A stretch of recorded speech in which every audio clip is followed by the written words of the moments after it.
जोरात बोला, आवाज येतो? भूक लागते आहे? बसणं होत नाही? नाही ना? मग तुम्हाला एक प्रश्न विचारतो. आता इतकी मंडळी आहे बघा, सगळ्यांनी लक्ष द्या. इतकी मंडळी आहे, एक प्रश्न विचारतो. किती लोकांनी आजच्या स्पर्धेमध्ये भाग घेतला? हात वर करा.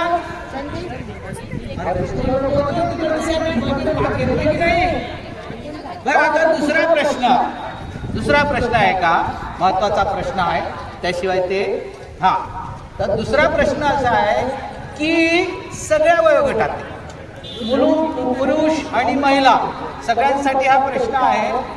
पहिले 3 क्रमांक कुणी पटकवले? हात वर करा. पहिले 3 क्रमांक सगळे चांगले गेले का? 3 क्रमांक पटकवले. पहिले 3 क्रमांक तुम्हीच पटकवले. चला, व्हेरी गुड. आता मला एक सांगा, महत्वाचा प्रश्न मी विचारतोय. जो निसटता तिसरा येता कारण मी 2 तिथे इव्हेंट पाहिले आहे. तिसरा येता बिचारा चौथा कोण आहे? तसे हात वर करा. आपण या 4थ्या क्रमांकाबद्दल बोलणार आहोत.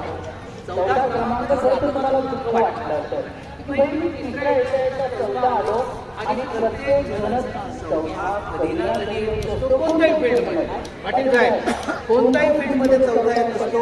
नोकरीच्या फील्डमध्ये म्हणा, तुमच्या त्या रील्सच्या फील्डमध्ये म्हणा, तुमच्या इंस्टाग्रामच्या फील्डमध्ये म्हणा, चौथा येत असतो आणि त्याला दुःख पण होत असते. अशीच एक घटना घडली. ऐकताना तुम्ही माझं सगळं? अशीच एक घटना घडली. Rome Olympic 1960. 400 मीटर्स मध्ये मिल्खा सिंग धावत होता. 250 मीटर तो सगळ्यात पुढे होता.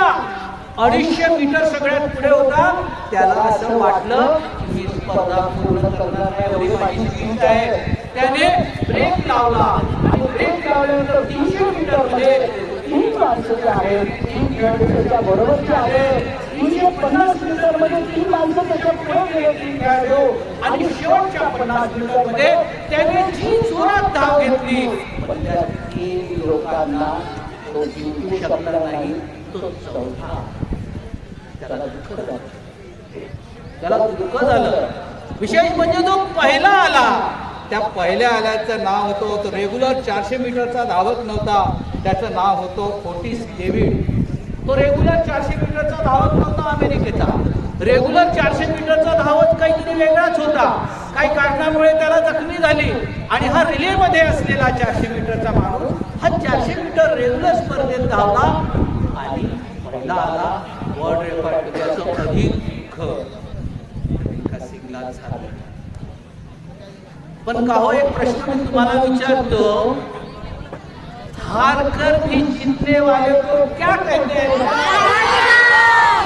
आणि खरंच मिल्खा सिंग बाजीगर का झाला?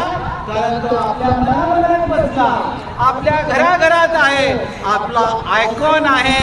अशीच एक घटना लॉस एंजल्स ऑलिम्पिक मध्ये घडली. लक्षात घ्या, लॉस एंजल्स ऑलिम्पिक मध्ये घडली 1984 ला.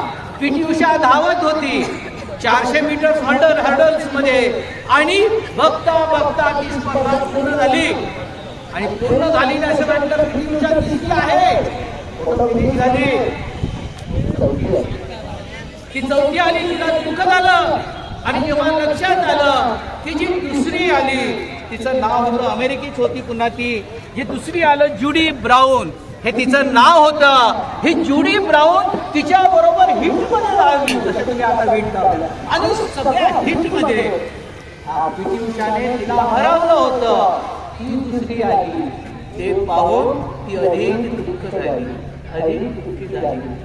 पुन्हा एकदा तुम्हाला प्रश्न विचारतो, हार कर भी जीतने वाले को क्या कहते हैं? ती बाजीगर झाली आणि का झाली? कारण ती आपल्या मनामनात बसली आहे, आपल्या घराघरात बसलेली आहे. असंच एक इन्सिडेंट घडला आताच्या टोकियो ऑलिम्पिक मध्ये 2021 ला. खेळ होता गोल्ड पाहिजे तुम्हाला? खेळ होता गोल्ड आणि खेळणारीचं नाव होतं आदिती अशोक.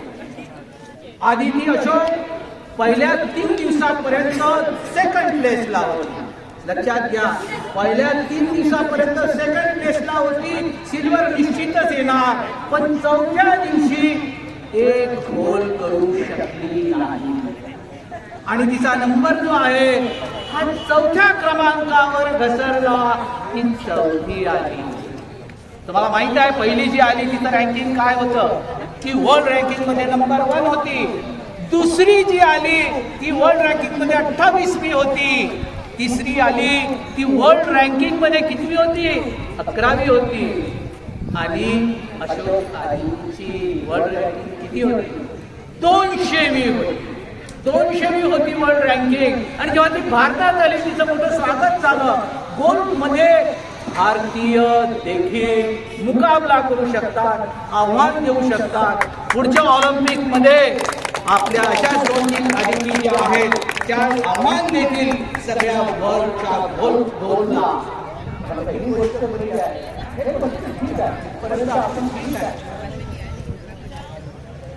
पर जो जीता उसको क्या कहते हैं? वो जोर से बोले यार, जो जीता उसको क्या कहते हैं? और हार के भी जो जीता है उसको क्या कहते हैं? आता तुम्हाला सिकंदर बनायचा आहे की बाजीगर बनायचा आहे ते तुम्ही ठरवा. पण एवढं निश्चित आहे, परिश्रम परिश्रम परिश्रम, कठीण परिश्रम, कुठेही शॉर्टकट नाही. परिश्रम केल्याशिवाय तुम्हाला यश मिळणार नाही. आताही परिश्रम करणार आहे. आता विकास कोळी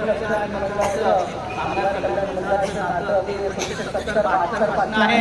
माझी बहीण स्वतः आणि आमचे जे त्यावेळेचे खेळाडू होते, कामगार कल्याण खेळायचे. आजच्या घडीला आमचे जे मोठी मंडळी आहेत ह्या ठिकाणी आलेली आहे. त्यांचं सहकार्य ह्या ठिकाणी वेळोवेळी कामगार कल्याण मंडळाला लाभलेलं आहे. श्रावण घोडमारेजी आहेत, उमाकांत सांगोळेजी आहेत, चंदू आठवले आहेत, चिराग बोरकर आहेत, यश ढवळे आहेत, कृष्णा तुकाराम बिल्लारे आहेत, अनिकेत गुरगुरे आहेत, तन्मय जांभूळकर आहेत, किशोर सूर्यकांत ढोरे आहेत, अश्विन जयदेव पिल्लेवान आहेत, मृणाल गौतम बैसारे आहे, आलोक अशोक शर्मा आहे, आपले तुमचे सांगोळे साहेब आहेत, आपले तुमचे संदीप मडके आहेत. आणि सगळ्यात महत्त्वाचं म्हणजे प्रमोद सांगोळे मापरचे आहेत. त्यांचं ते कार्यकर्ते आहेत साधे आणि खेळाडू पण आहेत. त्यांचं देखील सहकार्य वेळोवेळी लाभते आहे. मॅडम पण आम्हाला ज्या देत आहे. मी ग्वाही देतो विकास स्पोर्टिंग क्लबचा आहे छोटासा कार्यकर्ता म्हणून आमचं सदैव सहकार्य तुम्हाला लाभेल. ही काही दुबाई देऊन मी इथेच थांबतो. धन्यवाद धन्यवाद.